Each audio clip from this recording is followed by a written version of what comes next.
पिताजी ने पद्मश्री के लिए अप्लाई किया था, संगीत से पद्मश्री के लिए। तो सब कुछ सारे काम हो गए थे, फिलअप हो गया था, फॉर्म भी फिलअप हो गया था, लेकिन कभी हम लोगों ने सोचा नहीं था कि आज पिताजी नहीं होंगे। म्यूज़िक हमारा ईश्वर की ही देन है। आप देखें कौन से ऐसे भगवान नहीं हैं जिनके हाथ में इंस्ट्रूमेंट्स ना हो। शंकर भगवान जी के हाथ में डमरू है, कृष्ण जी के हाथ में फ्लूट है, तो उन्हीं की देन है ये। जब भी हम तबला सोलो बजाते हैं, कोई भी स्टार्ट करते हैं, तो तबला सोलो में 3 ताल में लहरा बजाते हैं, 16 बीट 16 मात्रे में। 3 ताल 16 मात्रे का होता है और 3 ताल से ही शुरू होता है और हारमोनियम पे लहरा बजता है।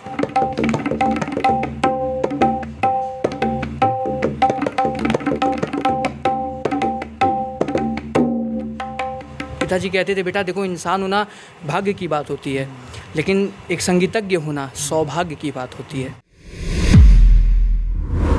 सत्य की खोज। जी, मेरे पिताजी बनारस घराने से हम लोग बिलोंग करते हैं और मेरे पिताजी बहुत बड़े कलाकार थे, बहुत प्रसिद्ध कलाकार थे गोरखपुर के। स्वर्गीय पंडित चंडिका प्रसाद मिश्रा जी उनका नाम है और अब वो नहीं हैं। और उन्होंने 21 साल तक गोरखपुर में अपना संगीत जगत में योगदान दिया और उन्होंने स्टेट नेशनल लेवल पे उन्हें सम्मानित भी किया गया। और यही नहीं, और उन्होंने अपनी कला के दम पर रेलवे जीएम ऑफिस में स्टैटिकल वरिष्ठ लिपिक के पद पर उन्होंने अपना हासिल किया। तो अब मेरी जिम्मेदारी है कि मैं घर के संगीत को आगे लेके चलूं और पिताजी का नाम। बहुत अच्छा काम कर भी रहे हैं आप। Thank you so much sir, thank you so much. और बस मेरी यही कोशिश है कि पिताजी का जो सपना था मुझे उसको पूरा करना है। मेरा पूरा फैमिली बैकग्राउंड है। मेरी माताजी भी म्यूज़िक से एमए की हुई हैं और पिताजी इतने बहुत बड़े कलाकार थे और काफ़ी नाम था उनका गोरखीपुर में नहीं, पूरे पूर्वांचल में उनका बहुत बड़ा नाम था। और अब मेरी ज़िम्मेदारी है कि मैं उस नाम को हमेशा बरकरार रखूं। यही कोशिश है, हमेशा यही कोशिश रहेगी। और मेरे भैया भी हैं सुरमय मिश्रा, वो बहुत अच्छे ड्रम प्लेयर हैं। मेरी सिस्टर है, वो बहुत अच्छा सिंगिंग करती है, गाना गाती है। मैं भी थोड़ा बहुत गा लेता हूँ और तबला भी है, तबला तो मेन ही है मेरा। तो म्यूज़िकल फैमिली है और अब बहुत बड़ी जिम्मेदारी है कि पिताजी की। कुछ आप बता रहे थे कि पद्मश्री के रिगार्डिंग भी जब अंतिम समय था उनका, तो उसकी जितनी भी रिक्वायरमेंट थी उन्होंने फिलअप की थी, तो उसके बारे में कुछ पिताजी ने पद्मश्री के लिए अप्लाई किया था, संगीत से पद्मश्री के लिए। तो सब कुछ सारे काम हो गए थे, फिलअप हो गया था, फॉर्म भी फिलअप हो गया था, लेकिन कभी हम लोगों ने सोचा नहीं था कि आज पिताजी नहीं होंगे। और पिताजी के सारे सर्टिफिकेट्स, सारे डॉक्यूमेंट्स मेरे पास हैं और मेरी ये कोशिश भी है कि मैं अपने पिताजी को वो सम्मान, मेरी तो हिम्मत औकात भी नहीं है कि मैं बस एक ज़रिया बनना चाहता हूँ। तो मेरी यही कोशिश है कि मैं पिताजी को जो सम्मान मिलना था उसको मैं एक ज़रिया बन सकूं और उनको वो सम्मान दिला सकूं। बस यही एक कोशिश है। और बाकी पिताजी जहाँ कहीं भी हों, अगर देख रहे हैं तो बस ये चाहूँगा उनका आशीर्वाद मेरे ऊपर रहे और मैं अच्छा करूं। तबले में बहुत सारी चीज़ें ऐसी होती हैं जो इनिशियल सीखनी होती हैं। जब से आपने शुरुआत की तो आपके पिताजी ने सबसे पहले आपको किस चीज़ से लर्निंग शुरू कराई? मतलब तबले पे पहला हाथ जब पड़ा आपका तो किस तरीके से आपने उसको शुरुआत किया और वो क्या था, ये भी हम जानना चाहेंगे। और आपकी बेस्ट चीज़ें जो आप थोड़ा सा दिखाना चाहें कि जिस तरीके से एक इनिशियल बिगनर्स कैसे शुरुआत करता है और जब वो थोड़ा सा लर्निंग कर लेता है तो उसके बाद उसका क्या, मतलब किस तरीके से हाथ चलना शुरू हो जाता है, ये थोड़ा सा आप हमें डिस्क्राइब करिए। जैसे देखिए, हमारा म्यूज़िक जो है उसमें क्लासिकल ही सबसे ज़्यादा इम्पोर्टेंट होता है। क्लासिकल बिना सीखे कोई भी बॉलीवुड सॉन्ग्स नहीं गा सकता है, चाहे कोई भी हो, सॉन्ग्स हो, भजन हो, कुछ भी हो, बिना क्लासिकल के कुछ मतलब पॉसिबल नहीं है। तो मैं एक छोटी सी चीज़ आपको सुनाना चाहूँगा। एक बोल है, ठीक है, वो जो मैंने पिताजी से सीखा है, तो भूल चूक माफ़।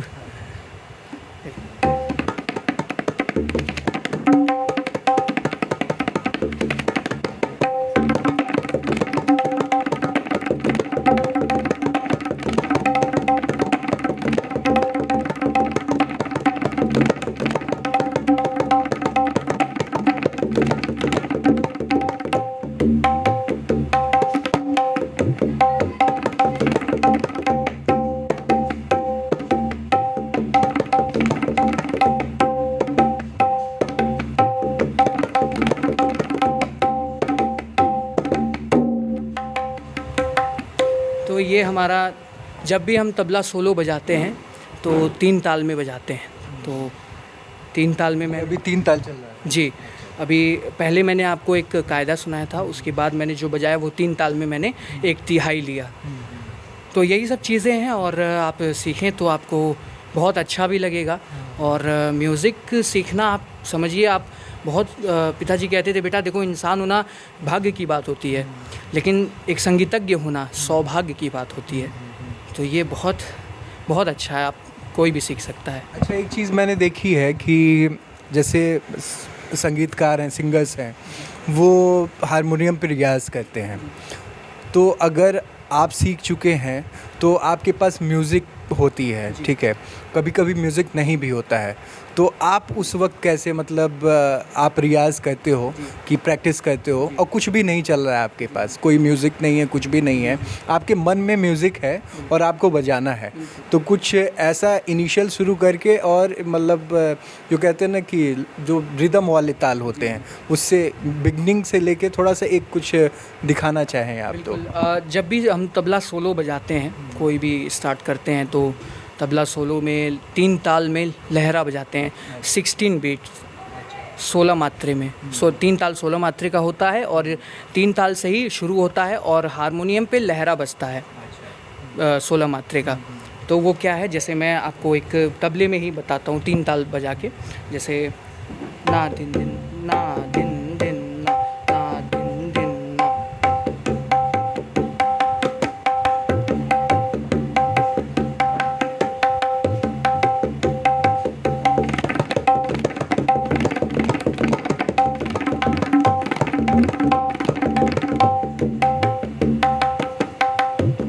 कहने का मीन्स ये है कि 3 ताल बहुत मायने रखता है। 3 ताल से ही हम अपना तबला सोलो बजाते हैं, और भी ताल हैं लेकिन 3 ताल एक मेन ऐसा ताल है जिससे हम शुरुआत करते हैं तबले में। तो अभी आपने देखा पूरा, मैंने बेसिक से बहुत कुछ तो हम वीडियो के माध्यम से नहीं दिखा सकते, लेकिन हमने बेसिक भी बताया और एक प्रोफेशनल कैसे बजाया जाता है, तबला सीखने के बाद किस तरीके से हाथ चलता है, वो हमने कोशिश की, आपने भी कोशिश की कि थोड़े से में ही बताया जा सके। और कुछ मतलब जो दर्शक या बच्चे देखना चाहते हैं उनके लिए कुछ आप कहना चाहें? मैं बस यही कहना चाहूँगा कि आप जैसे स्टडी को इम्पोर्टेंस देते हो, वो तो मस्ट है, वो तो लाइफ के लिए ही, करियर में सबसे ज़्यादा मायने रखता है। उसी तरह से आप अपने म्यूज़िक में भी आप आगे आइए, म्यूज़िक को भी एक फोकस लेके चलिए, म्यूज़िक को भी एक सब्जेक्ट लेके चलिए और आप सीखिए। आपका म्यूज़िक में जो मन करता है आप वो सीखें। और म्यूज़िक हमारा ईश्वर की ही देन है। आप देखें कौन से ऐसे भगवान नहीं हैं जिनके हाथ में इंस्ट्रूमेंट्स ना हो। शंकर भगवान जी के हाथ में डमरू है, कृष्ण जी के हाथ में फ्लूट है, तो उन्हीं की देन है ये। तो आप म्यूज़िक सीखो, म्यूज़िक इज़ एक बहुत अच्छा, आप अगर मान लो सैड हो, कभी किसी चीज़ में मन नहीं लग रहा है, तो म्यूज़िक एक बहुत अच्छा ऑप्शन है कि वो आपका मूड भी सही हो जाएगा, आपको बहुत अच्छा फील होगा। म्यूज़िक कोई भी सीख सकता है। म्यूज़िक में जो भी सब्जेक्ट सीखना है, मेहनत तो हर फील्ड में है, बट आप मेहनत करोगे तो कोई भी सीख सकता है इसको, इसका कोई एज लिमिट नहीं है। हाँ, ये है कि आपको प्रॉपर एकदम प्रिपेयर्ड होना चाहिए, एक एक चीज़ आपको समझनी चाहिए। जैसे आप जस्ट लाइक आप स्टडी करते हो, तो एक तरह से ये भी एक स्टडी है, हमारा म्यूज़िक भी एक स्टडी है, लर्निंग प्रोसेस है। मेहनत जो करेगा वो सफलता को हासिल करेगा। अच्छा, ये इनकी तो संगीत की बात रही, जो इंस्ट्रूमेंट है, जितना वक्त लगता है, मतलब चीज़ें देखने में तो बड़ी आसान लगती हैं कि हाथ का ताल चल रहा है और एक संगीत निकल रही है, लेकिन कितना टफ़ होता है इसके बारे में कि कोई बच्चे जो तबला सीखना चाहते हैं तो उनको इनिशियल क्या करना चाहिए? देखिए, बात ये है कि म्यूज़िक जैसे इंस्ट्रूमेंट्स बहुत डिफ़िकल्ट होते हैं और इसमें एक एक चीज़ समझना, ये नहीं है कि आपने ये समझा और ये आपने ठीक से नहीं किया, तो इसमें ऐसा कुछ नहीं है। इसको आपको प्रॉपर समझना पड़ेगा, ठीक है। मेरे पास बहुत से ऐसे स्टूडेंट्स आते हैं, कहते हैं सर हमें तबला सीखना है। तो आपको अगर तबला सीखना है तो पहले आप तबले के बारे में जानिए, तबला किसे कहते हैं। तो उसमें भी कई सारी चीज़ें हैं, सीखने को कोई भी सीख सकता है, लेकिन इसमें मेहनत कुछ ज़्यादा लगता है। वैसे तो हर सब्जेक्ट्स में मेहनत है म्यूज़िक के, लेकिन इंस्ट्रूमेंट्स में थोड़ा ज़्यादा करना पड़ता है, ज़्यादा मेहनत। और कोशिश रहती है कि जब आप इंस्ट्रूमेंट सीखते हैं तो क्योंकि बहुत सारे बंदिशें हैं, बहुत सारे राग हैं, तो हर एक ताल पे ये चलती है, तो अब जब संगीत बदलती है तो वो भी बदल जाता है, तो जहन में ये भी याद रखने की ज़रूरत पड़ती है कि क्या बदला है। बिल्कुल, आपको याद तो करना ही पड़ेगा। इसमें आपको मेन चीज़ ये है कि आपको याद होनी चाहिए कि जैसे मैं एग्जांपल के तौर पे बताता हूँ, 3 ताल, इसमें क्वेश्चंस भी आएंगे कि 3 ताल क्या है। हाँ जी बिल्कुल, 3 ताल हमारा जैसे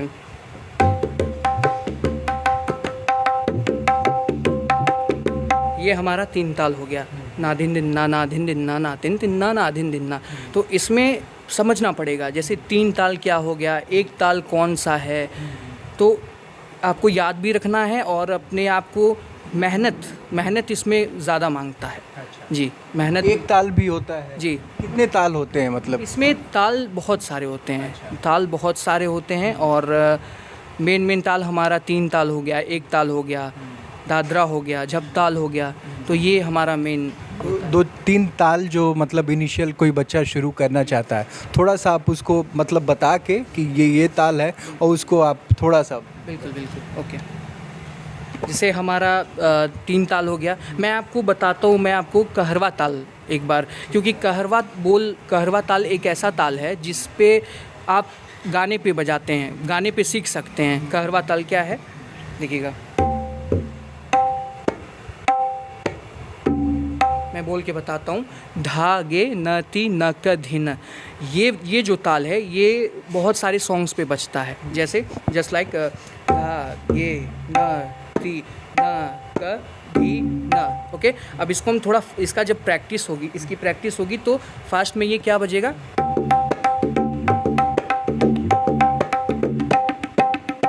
और इससे जब अच्छे से प्रैक्टिस होगी तो और क्या,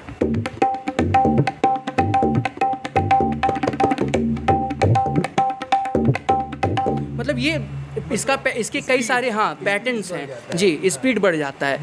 जितना अच्छा आपका प्रैक्टिस होगा उतना ही अच्छा आप बजा पाओगे, उतना ही क्लियरिटी होगी और उतना अच्छा आप कर सकोगे। ठीक है, और 1-2 ताल और कोई बच्चों को? जी बिल्कुल, मैं एक बेसिक जी ताल 2-3 आप बताएं कि जो हमारे छोटे बच्चे भी देख रहे हों, कि जो सीखना चाह रहे हों, तो वो आपके इस वीडियो के माध्यम से थोड़ा वो सीख। बिल्कुल, स्टार्टिंग में जो सिखाया जाता है तबले में उसको कायदा बोलते हैं, तो मैं एक छोटा सा कायदा बजा रहा हूँ, बहुत सिंपल है वो कोई भी सीख सकते हैं। उस स्टार्टिंग में आपको यही सिखाया जाएगा तबले में, वो है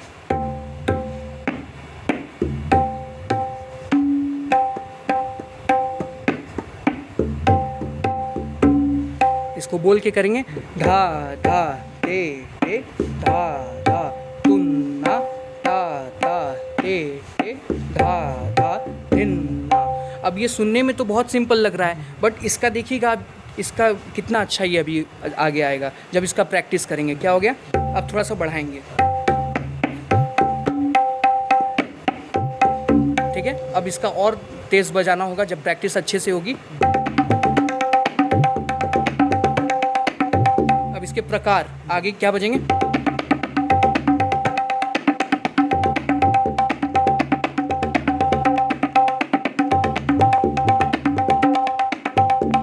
तो इस तरह से बढ़ते जाएंगे। तो मेन आपका सबसे ज़रूरी है, आपको फोकस करना है प्रैक्टिस पे।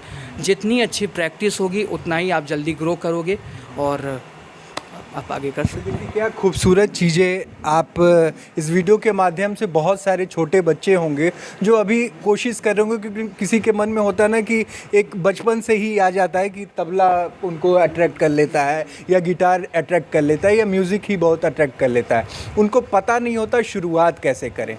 तो किसी भी चीज़ की शुरुआत एक मतलब लर्निंग से, किसी चीज़ की एक गुरु की आवश्यकता आपको पड़ती है।